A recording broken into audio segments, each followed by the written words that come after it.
이놈의 나라가 정신이 나간 건 1인당 가계 대출이 9,500만 원인데 이게 몇 년 전과 비교하면 500만 원이 늘어난 건데 25년 들어서 대출을 좀 더 풀어줄 테니 빌릴 수 있으면 빌려라 뭐 이런 분위기로 바뀌어가는 것 같습니다. 생활안정자금이다 아니면 뭐 담보대출이다 뭐 등등 뭐 여러가지 이유로 대출을 풀어준다 하니 앞으로 상황이 어떻게 흘러갈지는 좀 잘 지켜볼 필요가 있는 것 같습니다. 꽤나 쉽지 않은 상황에 놓이는 것 같은데 그런 상황들을 우리는 좀 어떻게 좀 감내할지 견딜지 잘 좀 궁리할 필요가 있겠다라고 봅니다. 이 무리한 대출은 우리의 삶을 언제든 되게 힘들게 만들 수 있기 때문에 조금 더 이제 유의를 해야겠죠. 신중하게 결정할 필요가 있겠다라고 봅니다. 그러니 좀 더 유의하고 좀 더 따져보고 좀 더 심사숙고해야겠습니다. 서둘러 결정하면 안 되겠다라고 보는 거죠. 우리가 살아가는 이 현실을 어떻게 생각해야 될까요? 어떻게 따져보는 게 필요할까요? 잘 궁리해야죠. 잘 살펴볼 필요가 있겠습니다. 2025년입니다. 이제 2025년 상반기는 그래도 대출을 좀 풀어준다라고 하며 분위기가 되게 괜찮은 것처럼 몰고 가려 할 겁니다. 이 정치적인 불안 때문에라도 사람들의 마음이 더 위축되기 때문에 더 움츠러들기 때문에 좀 대비를 해서 대응을 해서 가려 할 겁니다. 근데 대출 한도는 나온다고 하는데 대출금리 들어가서 봤더니 이 마이너스 대출 5.5% 6%예요. 아니 분명히 이 기준금리는 내렸는데 기준금리가 내려서 3.0인데 가상금리가 2.5에서 한 2.8% 혹은 그 이상이 되더라고요. 결국 이 사람들이 감당해야 될 그 대출 이자가 높다라는 거죠. 한때는 대출금리가 1% 후반대까지 낮아진 적이 있었는데 그때는 기준금리가 뭐 0.5였나 뭐 이랬죠.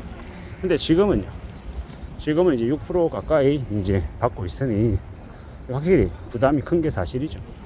이런 상황에서 무리하게 이 돈을 왕창 빌려가지고 뭔가를 한다라는 건 꽤나 무리한 무서운 일인 것 같다라고 생각합니다. 좀 더 유의하고 좀 더 신중할 필요가 있겠다라고 보는 거죠. 너무 과도한 대출을 왕창 받았는데 회사 실직하면 이제 미치는 거죠. 왜 미칩니까? 회사 이제 실직하게 되면 이 상한 압박이 바로 들어옵니다. 마이너스 대출이고 뭐 생활안정자금 대출이고 하네. 대출 상환 바로 들어오는 거죠. 그러면 가지고 있는 뭐 부동산이든 뭐든 이제 뭐 다 날아가는 거예요. 이 순식간에 벌어지는 일입니다. 이 얼마나 무서운 일인지 이 생각 없이 사는 사람들은 그냥 대출 받으면 그게 다 자기 것처럼 아무 생각 없이 지내는데 현실은 그렇지 못하다라는 거.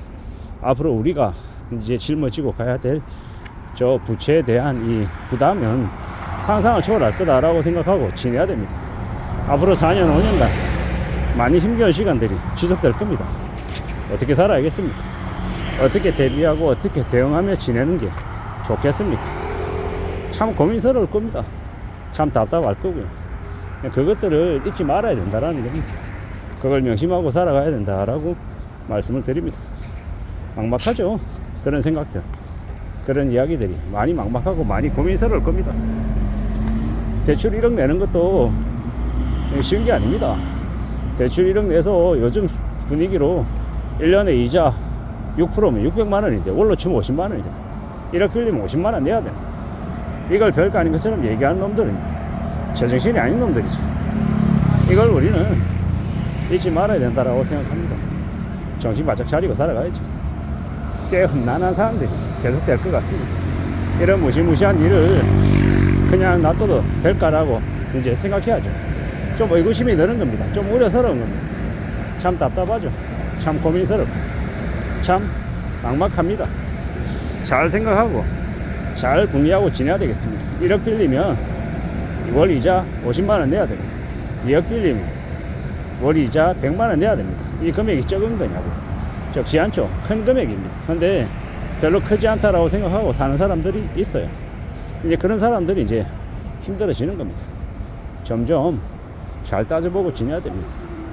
괜찮을 것처럼 별것 아닌 것처럼 생각한 사람들이 이제 그 생각들이 이 뭔가 잘못됐다라는 걸 느끼게 되면 이제 많이 이제 힘들어지는 거죠.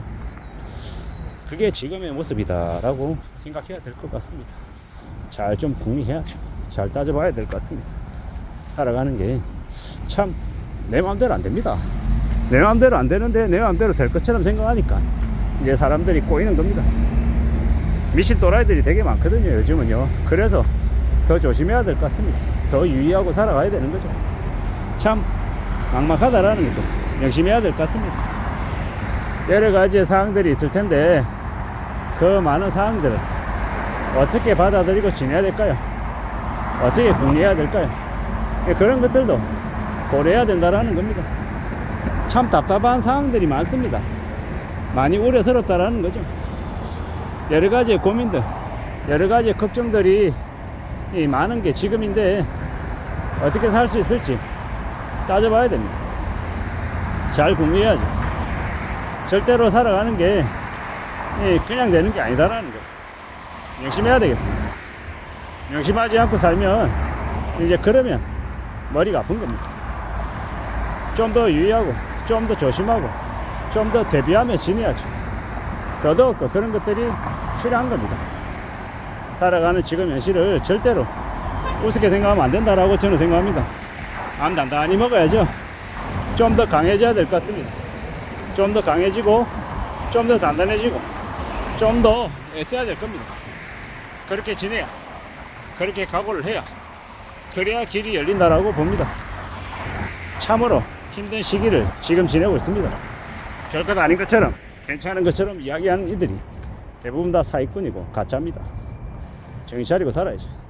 좀 더 조심하고 좀 더 대비하며 지낼 필요가 있겠다 라고 생각합니다. 험한 시대를 살아가는데 별거 아닌 것처럼 괜찮은 것처럼 마음먹는 이들이 너무도 많습니다. 그들의 앞으로의 삶은 몰락밖에 없다라고 생각합니다. 험한 시대를 살아가고 있는데 되게 우습게 쉽고 만만하게 생각하면 그러면 삶이 무너진다라는 겁니다. 정말 정신 바짝 차리고 살아가야 되는 게 지금이다 라고 자꾸 말씀드립니다. 조금 삐끗하면 와르르 무너지는 게 지금의 이 살얼음 방 같은 현실이다라는 걸 명심해야겠죠. 제가 이제 은행에 이 마이너스 대출, 신용대출, 담보대출 뭐 여러 가지들 이렇게 쭉 보고 있는데 5.5%, 6% 이게 이 기준점입니다. 이거 보면 참 쉽지 않구나라는 생각이 듭니다. 이러한 이 금리 현상이, 금리 상황이 6개월 지나고 1년 지나고 2년 지나서 기준금리도 더 내려가고 기준금리도 한 1%대로 내려가고 시중금리도 뭐 2%, 3% 뭐 이때로 내려가야 그래야 집을 살 이제 여건이 되지 지금은 아닌 것 같습니다. 이 아닌 상황이 최소 몇 년은 지속된다라고 봐야 되겠습니다. 이상입니다.